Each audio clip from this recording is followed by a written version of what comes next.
posso deixar de perguntar do seu encontro com a Delcy Rodrigues, né? E as impressões que você traz lá da Venezuela para dividir com a nossa audiência aqui, Breno. Olha, eu fiquei uma semana na Venezuela, da sexta-feira prévia ao carnaval até o sábado agora, né? Eu cheguei no sábado de madrugada, conversando com muita gente para poder ter um quadro mais claro da situação venezuelana. Entre essas conversas que eu fiz, esteve a conversa com a presidente encarregada Delcy Rodrigues, também com o filho do Nicolás Maduro Guerra, né? Tive a oportunidade de uma longa conversa com a presidente encarregada, mais de 2 horas, e também com o Nicolás Maduro Guerra, né? Eu mantenho, Tiago, agora com mais informações diretamente das fontes, a opinião que eu aqui expus em semanas anteriores, logo depois do 3 de janeiro. Né? Primeiro, temos que afastar toda esse disque sobre traição, golpe interno no chavismo. Isso aqui, nada disso existiu. Não só eu acho isso, eu vi as provas.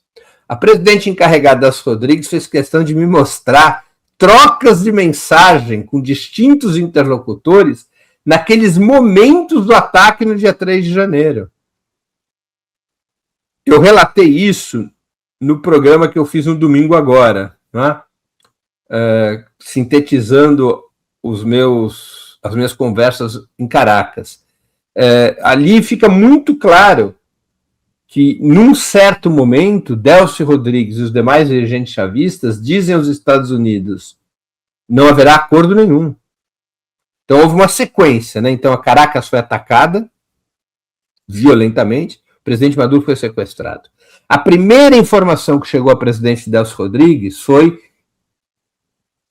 uma exigência de capitulação, que o presidente Nicolás Maduro estava morto.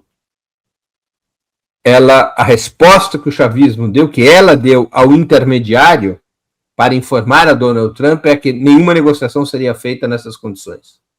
Que eles estavam prontos para enfrentar como fosse possível ou impossível o avanço militar norte-americano.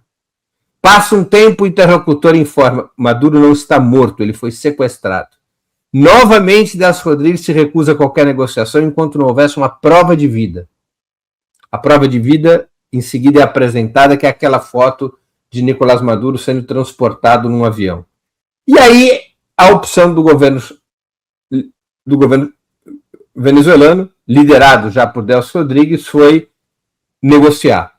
Qual era a outra alternativa? Guerrear.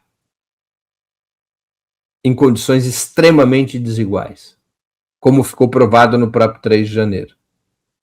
Então, basicamente, eu acho que o chavismo sofreu um golpe duríssimo no 3 de janeiro, com o sequestro do presidente Nicolás Maduro, com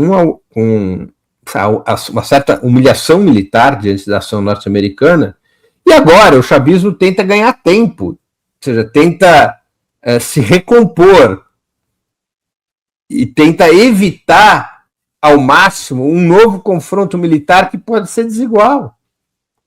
Né? Que pode ser desigual. Então essa é a situação. Né? Quer dizer, dando aqui uma síntese, basicamente o governo de Delcy Rodrigues troca petróleo por tempo. Troca petróleo por tempo. Para preservar a Revolução Bolivariana e o poder nas mãos do chavismo, eles estão oferecendo petróleo. Uhum. Tentando construir ou aguardando uma nova correlação internacional de forças, porque o problema não é de correlação de forças dentro da Venezuela. O problema é de correlação de forças nos Estados Unidos e no mundo, porque a Venezuela ficou sozinha. Rússia, China, Brasil, nada fizeram pela Venezuela. Enfrentando cara a cara a maior potência militar do planeta, com uma capacidade defensiva que se provou menor do que aquela que era anunciada pelo próprio governo. Não é? A capacidade defensiva foi muito menor. A superioridade dos Estados Unidos em guerra cibernética, em guerra aérea, é estupidamente superior à da Venezuela. Aliás, em guerra cibernética e aérea, é superior a qualquer país do mundo. Aérea, naval e cibernética. Os Estados Unidos se equilibram com a Rússia no nuclear e os Estados Unidos podem ser batidos on the ground, né? Pela infantaria e pela artilharia, que demanda a mobilização de grandes contingentes humanos. Ainda demanda a mobilização de grandes contingentes humanos, como a gente pôde ver lá atrás no Vietnã, depois no Afeganistão. Né? Ou seja, quando se trata do combate terrestre, os Estados Unidos podem ser vencidos. Né? Mas isso não é real quando se trata de guerra cibernética e guerra aérea. Nós vamos, talvez, assistir um outro episódio dessa disputa no Irã. O Irã, diferentemente da Venezuela, o Irã tem uma enorme capacidade ofensiva. A Venezuela não tem capacidade ofensiva. O Irã não tem uma boa capacidade defensiva à altura dos Estados Unidos, como a gente pôde ver no ano passado na guerra dos 12 dias. Mas o Irã, embora não tenha uma capacidade defensiva à altura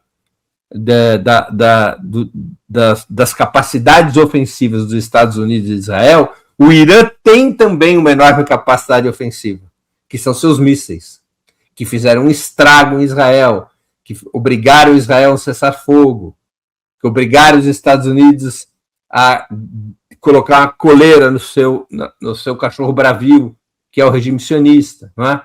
A Venezuela não tinha nem capacidade defensiva, nem tem capacidade ofensiva, ao contrário da Coreia do Norte, que tem capacidade ofensiva nuclear, e por isso mesmo não é ameaçada. Né? Eu acho que fica uma lição, sem querer aqui, porque a gente não tem tempo para detalhar essa situação venezuelana, fica uma lição